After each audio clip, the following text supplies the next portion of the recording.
Time now for your forewarned weather with Cedric Haynes. All right, good morning. We're tracking the winter weather as it makes its way through, causing obviously some impacts across to your forecast and to the roadways out there. Let's take a look at where we are with the winter weather alerts out there this morning. And again, as you'll be able to see here shortly, that we've got those winter weather advisories that are in effect here across parts of the area here. There it is. It wants to work. All right, winter storm warnings here issued here across our northern, central, and southern mountains here as we go throughout the morning, with winter weather advisories in effect for portions of the Salt Lake Valley, Tooele Valley, Utah County, down towards eastern Juab County as well here. And that's in effect for, again, for a few more hours. As we go throughout the morning, we do expect a lot of this activity to begin to wane here. So these warnings will start to taper off as we go throughout the morning as well. And that will mean make for some improving conditions out there across the region. All right, let's talk about what's going on right now with the temperatures, because it's cold, but it's not frigid out there. So these temperatures are just cold enough to allow for some problems to develop out there on the roadways with the snow. It's 32 degrees in Ogden, 32 Salt Lake City, Provo at 32, 30 degrees in Delta, 32 in Milford. So you get the idea. It's not frigid, but it is cold enough to cause a couple of slick spots as that snow is falling and accumulating, along with the time of the day here. At overnight hours is usually the best time to get accumulating snow, especially when you have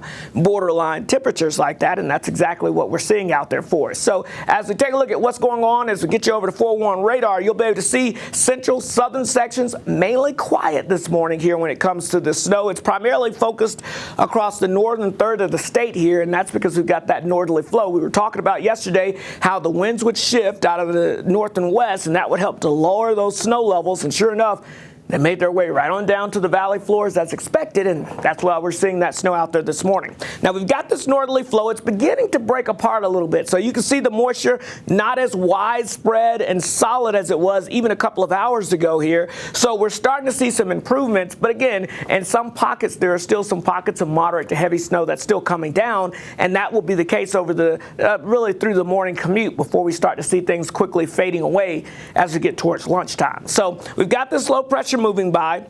This is that secondary low pressure that was off the west coast yesterday that was digging down to the south, and of course it has that colder air with it aloft, and so that's what's helping to cool the temperatures just enough to get that rain to switch over to snow across the area, at least in the valley floors. And of course we've been seeing snow in the mountains over the past couple of days, so we know it's cold enough there for the snow to continue, and that's what we've been seeing throughout this morning. But as we go throughout today, let's talk about the timing of when all this moves out, because it's going to be a fairly quick change here as we're going to be seeing that snow slowly continuing to fade as it pushes down to the south. We'll keep through mid-morning a few snow showers, but you'll notice the coverage and intensity of the snow will quickly start to fizzle on out here as we go into the next hour or two. And then by the time we get towards lunchtime, yeah, we'll have some mountain snow showers that could be out there across the Uintas down through the central mountains. But again, I think things are really starting to get quiet and improving quite a bit across the north, and that will continue into your afternoon. So your morning commute, yes, it's going to be impacted by snow and in some spots some snow-covered roadways, especially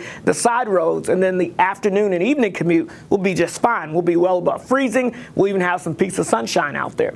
As far as future snow accumulations go, again, we're not talking about adding a ton from where we are now, but I do think, again, as expected, many areas along the Wasatch Front ending up with a trace of 2 inches, with about 1 to 4 inches for the Cache Valley, 4 to 8 inches for most of the Wasatch back, except for like the Park City area, where you will likely end up with about 6 to 12 inches from this event, if not a little bit more, and then 1 to 3 feet, obviously, for a lot of our mountains has accumulated. So here's our storm. The snowy and colder weather pattern that we have out there this morning will kind of start to wane as we go throughout the day. And then what's next? Well, as we go into the weekend, here we go. By Saturday, a high pressure ridge returns, and as it noses in from the south and west, it's going to bring us warmer conditions and drier conditions and a pretty nice weekend heading our way. So the Salt Lake Valley, a lot of sunshine. We're in the mid-40s Saturday, upper 50s Sunday, and look at that. In St. George, we're approaching the mid-60s by Sunday. So enjoy the snow today. It's gone by tomorrow as we see those temperatures